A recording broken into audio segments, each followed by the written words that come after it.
Hi, this is R.A. Burrell, the Chief Analyst at Internet Honey, and I'm going to talk you through the data that's captured in the Tourism Intelligence app in Salesforce and what that data is used for. The prerequisites for this are to have a Salesforce account login and to have the Tourism app installed. Once you do that and you log in, you can go to the app in the upper right hand corner of Salesforce, just like any other app. If for some reason the app is not showing there, you can go to the plus sign for all apps in Salesforce, and that will take you to the individual tabs that are associated with it. In this instance, I've gone to the Tourism app and I have started on the home page. The first tab that comes up is the Objectives tab.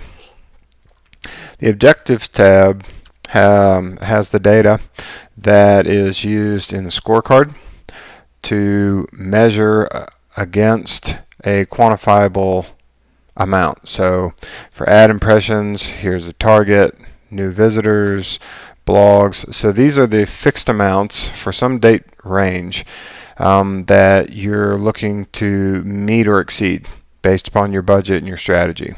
So an objective is anything that's quantifiable and is part of a goal. So if your goal is to be the most social destination, then Facebook likes would be an objective, potentially. Here's Facebook likes. It's an objective. There's a goal date, an objective date, and there's an amount. You also have room for prior year.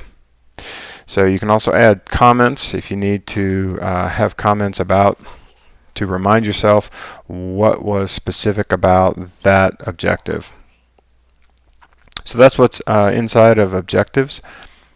The next one we're going to look at are indicators.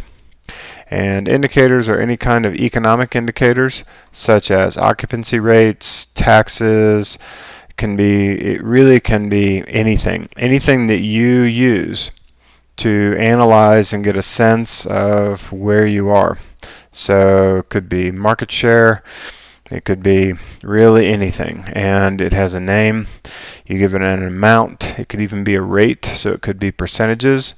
Might even be something from data that you get that's provided to you from someone else like Smari or Mtrip. It has a date that's associated with it, and then you can also specify the units, dollars, rooms, whatever that might be. So that's what's inside of indicators.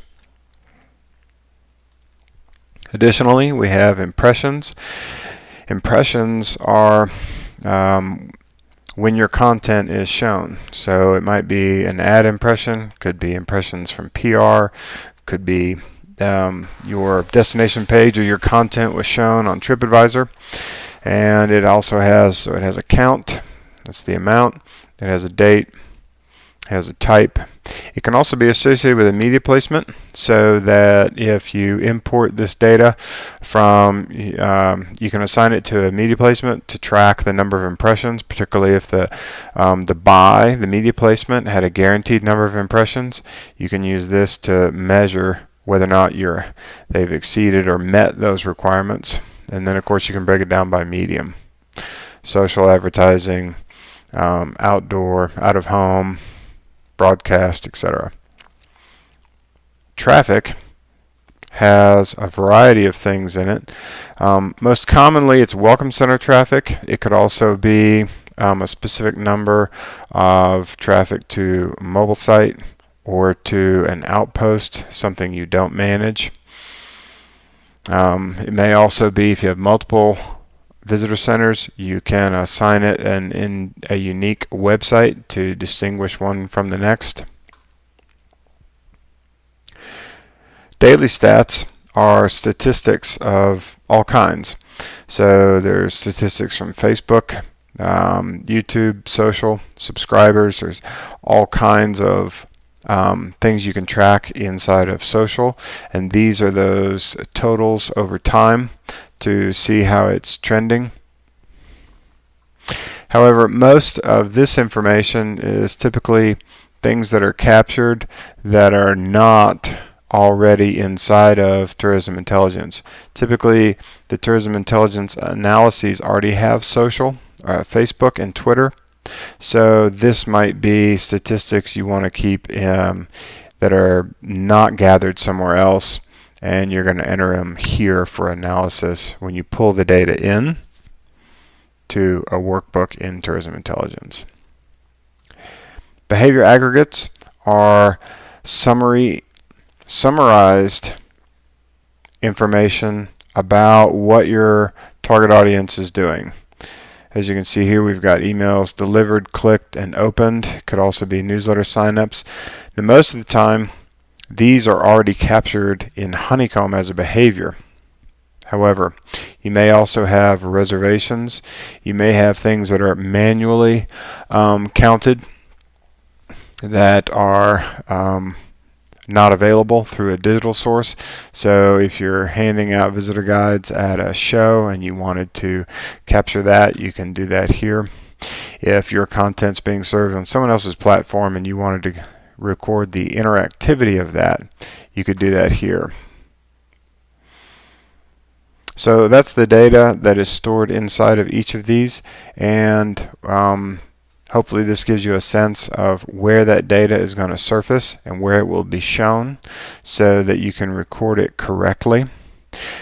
In general, there are two ways to get the data in. You can import by, let's do this one first. I can go into any of these individual records, and by going into that record, I can hit clone, add the new date, add the new amount, hit save, and I've got a new record. So if I just need to add a few records for this month, that's one method to do it. If I have a lot of historical data, I might want to go to Setup, Data Management, Import Custom Objects, and start the wizard. And then I might find the behavior aggregate total, and I can import my CSV file here.